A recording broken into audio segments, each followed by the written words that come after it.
देवादिदेव भगवान महादेव शिव और जगत जननी मां जगदम्बा के चरणों में नमन करते हुए आर्य समाज के इस महापर्व में मैं सनातनियों की तरफ से ठाकुर विक्रम सिंह जी को लंबी आयु का आशीर्वाद देता हूं। प्रभु से कामना करता हूं कि उनके जैसे दानवीर और उनके जैसे धर्म योद्धा सदैव इस धरती पर बने रहें। ऐसे लोग जो आज धर्म की लड़ाई, अभी ठाकुर विक्रम सिंह जी जब बोल रहे थे वो जरा थोड़ा सभ्यता से बोलते हैं, मधुर शब्दों में बोलते हैं, लेकिन जितनी ठोस बात ठाकुर साहब ने कही, इतनी ठोस बात और किसी ने अभी इस मंच से, अभी आचार्य जी बोल रहे थे वो भी बहुत अच्छा बोल रहे थे, लेकिन ठाकुर साहब ने एक सरल मनुष्य के रूप में अपनी बात को रखा। अभी हमारे डीजीपी साहब कह रहे थे कि मैं हिंदुत्व को जगा रहा हूं या हिंदू के लिए कुछ कर रहा हूं। नहीं, मैं दुनिया में केवल इस्लाम से लड़ रहा हूं। मेरी दुनिया केवल इस्लाम है। मैं पूरी धरती से इस्लाम को खत्म करना चाहता हूं और वो केवल इसलिए खत्म करना चाहता हूं कि यदि इस्लाम को खत्म नहीं किया गया तो ये पूरी धरती खत्म होगी। और इसकी गवाही के लिए किसी और की जरूरत नहीं है, हमें केवल और केवल कुरान को पढ़ना पड़ेगा। बहुत सारे लोग, अभी हमारे पूर्व वक्ता आचार्य जी कह रहे थे, वागीश जी, कि हिंदुओं के 4 दुश्मन हैं, लेकिन मैं समझता हूं कि हिंदुओं के केवल 3 दुश्मन हैं। एक हिंदू की अकर्मण्यता, एक हिंदू की कायरता और एक हिंदू का कमीनापन। ये 3 हिंदू के दुश्मन हैं, इन्होंने ही हिंदू को बर्बाद किया है। क्या हिम्मत थी मुसलमान की कि मुसलमान हिंदुओं से लड़ पाता? क्या हिम्मत थी ईसाइयों की कि ईसाई हिंदू को खत्म करने की सोचते? क्या हिम्मत थी कम्युनिस्टों की कि कम्युनिस्ट हमें खत्म करने की सोचते? और क्या हिम्मत थी सेकुलरों की कि वो भारत में पनप पाते? यदि मुसलमान ने ये सपना देखा तो इसका केवल एकमात्र कारण था, हिंदू अपने स्वार्थ के लिए लड़ता रहा, स्वार्थ के लिए मिटता रहा, कभी भी धर्म के लिए नहीं लड़ा। जितने भी लोग धर्म के लिए जिन्होंने लड़ने का प्रयास किया, चाहे छत्रपति शिवाजी हो, चाहे महाराणा प्रताप हो, चाहे गुरु गोविंद सिंह हो और चाहे महर्षि दयानंद सरस्वती हो, सारे के सारे केवल हिंदुओं से लड़ते रहे। मुसलमानों से लड़ने का मौका तो इन्हें बहुत कम मिला, क्योंकि सारे हिंदू छाती खोलकर खड़े हो गए कि मुसलमान हमें बहुत प्यारे हैं। कितने दिन महाराणा प्रताप मुसलमानों से लड़े हैं, जरा सोचकर बताइए। कितनी लड़ाइयां शिवाजी ने मुसलमानों से लड़ी हैं, जरा मुझे सोचकर बताइए। गुरु गोविंद सिंह के सामने चमकौर की जब लड़ाई हो रही थी, 10 लाख का लश्कर था। गुरु गोविंद सिंह केवल अपने 2 बेटों के साथ और 40 खालसाओं के साथ लड़ रहे थे, तो उस 10 लाख के लश्कर में जो वजीर खान के साथ लड़ रहा था, 22 हिंदू राजा अपनी पूरी ताकत के साथ वहां लगे हुए थे, जिनका एक लक्ष्य था कि आज गोविंद सिंह का कत्ल करना है। जितनी भी आज तक फौजें लड़ी, अंग्रेज कितना आया इस देश में, हम ईसाइयों की बात करते हैं। वैसे तो मेरा मानना यह है कि अंग्रेज यदि इस देश में नहीं आया होता तो आज हम हिंदू के रूप में जीवित नहीं होते। और कितना अंग्रेज आया इस देश में? कभी भी इस देश में 1.25 लाख से ज्यादा अंग्रेज नहीं रहा। 1.25 लाख या 1.5 लाख, इससे ज्यादा अंग्रेज कभी नहीं रहा। हिंदुओं को गुलाम किसने बनाया? हिंदुओं को गुलाम हिंदुओं ने बनाया। हिंदुओं को कभी ना अंग्रेज हरा सका, ना हिंदू को कभी मुसलमान हरा सका। महमूद गजनवी जब अफगानिस्तान से चला तो उसके पास 20,000 लोग थे, और 20,000 लोग उसने कैसे इकट्ठे किए?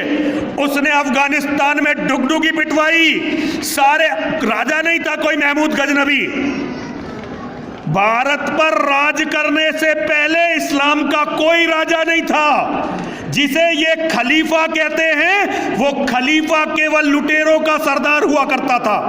अरब की अर्थव्यवस्था केवल मसाले बेचने और डकैती लूटमार पर आधारित थी। पूरी मेरे पास इसकी थीसिस है, कभी अगर ईश्वर ने समय दिया तो मैं दुनिया के सामने इस विचार को रखूंगा।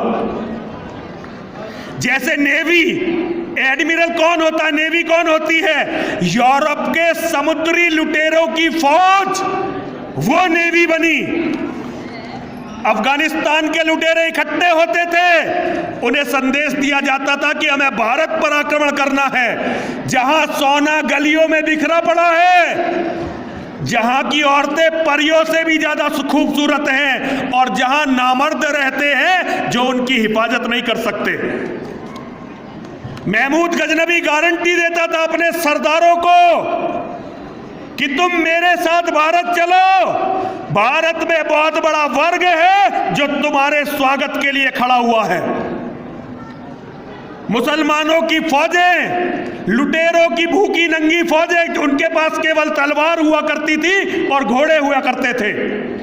जब वो भारत को लूटने के लिए चलती थी तो यहां बहुत सारे राजा अपने पड़ोसी को हराने के लिए, अपने भाई को हराने के लिए, अपने साथी रिश्तेदारों को हराने के लिए उस फौज के साथ लग जाया करते थे।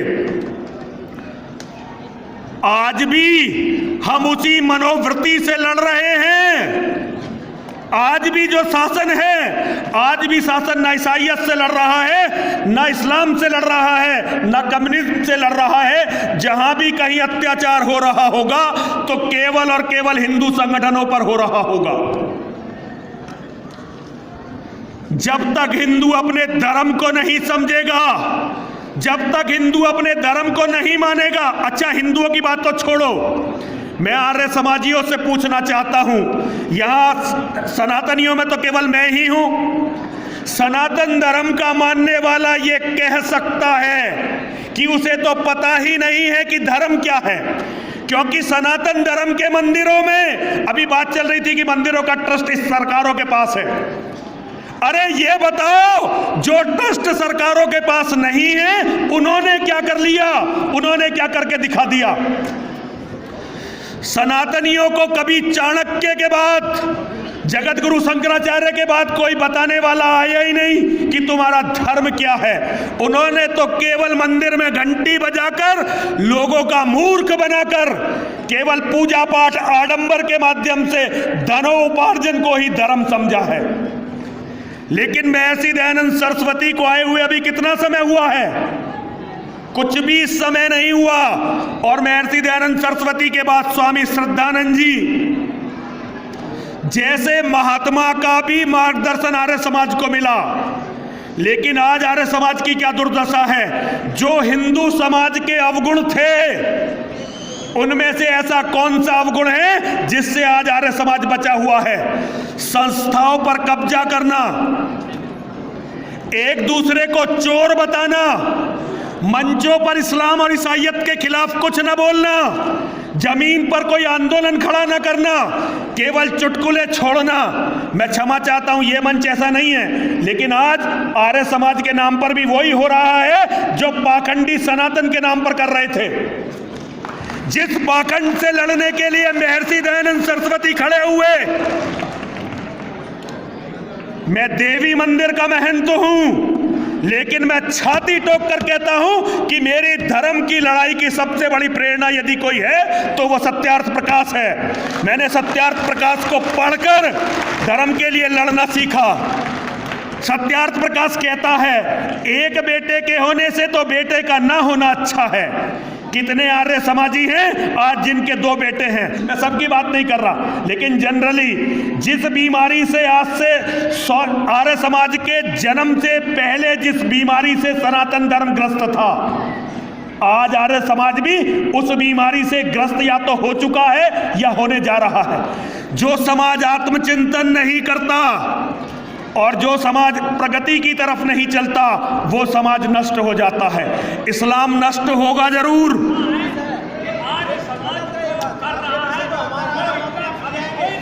ये मुझे मत समझाओ, ये मुझे मत समझाओ महाराज, महाराज मुझे मत समझाओ, ये समझाओ उन मुसलमानों को। एक मिनट स्वामी जी, एक मिनट। आपसे कम आर्य समाजी नहीं हूं मैं, आपसे कम आर्य समाजी नहीं हूं, और आप बात को पकड़ने का कोशिश करो कि मैं क्या कह रहा हूं। मेरी बात काट कर आपको कुछ नहीं मिलने वाला। केवल मैं आप लोगों से इतना कहना चाहता हूं कि आपका कर्तव्य नरसिंहानंद के कर्तव्य से बड़ा है। मैं केवल आपसे इतना कहना चाहता हूं, इसका कारण समझिए। अभी महर्षि दयानंद सरस्वती के शरीर को पूरा हुए कितना समय हुआ है?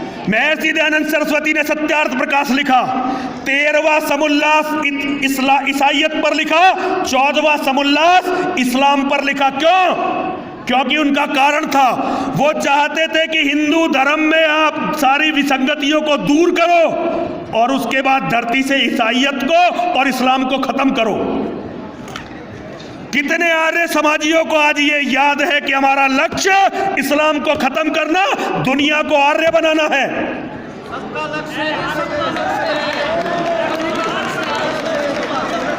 लक्ष्य कहने से साधन नहीं होते, लक्ष्य कर्मों में दिखाने पड़ते हैं। लेकिन देश इस्लामिक राष्ट्र बनने के कगार पर है। यदि मुसलमानों की जनसंख्या को नहीं रोका आप लोगों ने और अपनी जनसंख्या को नहीं बढ़ाया, तो 10 साल बाद इस देश का प्रधानमंत्री मुसलमान होगा और दुनिया याद रखेगी कि नरसिंहानंद जब आर्य समाज के सम्मेलन में आया और इस बात को कहना चाहता था, तो आर्य समाज के सन्यासियों ने खड़े होकर नरसिंहानंद का विरोध किया था। आज अपने कर्म करके दिखाइए स्वामी जी, मुझे जवाब मत दीजिए, मैं तो आपके शिष्य से भी कम योग्यता रखता हूं। दयानंद सरस्वती को जिसने दिल में धारण करा है, उसके छोटे से छोटे शिष्य से भी कम योग्यता मेरी है। लेकिन मैं ये कहना चाहता हूं, यदि देश पर इस्लाम का कब्जा हुआ, यदि इस धरती पर इस्लाम का कब्जा हुआ, तो दयानंद सरस्वती को जाकर क्या मुंह दिखलाओगे, ये सब सोच लेना।